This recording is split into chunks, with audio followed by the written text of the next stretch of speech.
So finally it was weekend. दादांसोबत चेंबूरला जाण्याची तयारी केली. सगळ्यात भारी गोष्ट काय झाली माहितीये? पाऊस थांबला, त्यामुळे हे फॉर्मल शूज घालायची संधी मिळाली. घरात थोडं इंटेरियरचं काम चालू होतं, पण मूड एकदम फ्रेश होता. आम्ही निघालो आणि पोहोचलो हेड्डुटणे गाव, थेट गणेश दादांच्या घरी, जिथे भेटला मॅक्स. सुरुवातीला एकदम शांत आणि कंटाळलेला होता. बहुतेक त्याला अनोळखी लोक आवडत नसतील.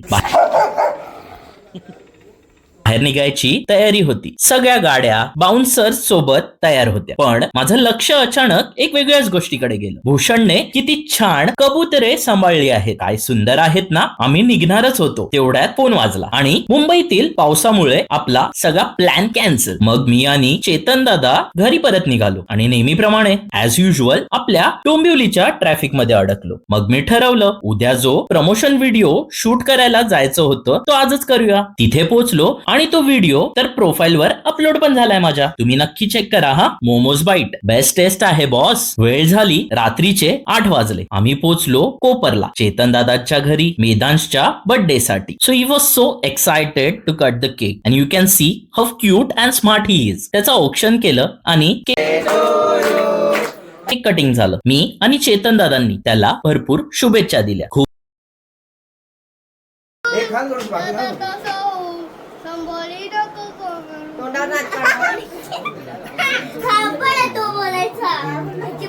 दे मला दे. धावपळीचा दिवस होता आणि शेवटी घरी परत जाण्यासाठी निघालो. गंमत म्हणजे गणेश दादांनी नेहमीप्रमाणे प्लॅन कॅन्सल केल्यामुळे चेतन दादाला मला घरी सोडायला यावं लागलं. हा होता माझ्या एका अनपेक्षित वीकेंडचा सगळा प्रवास.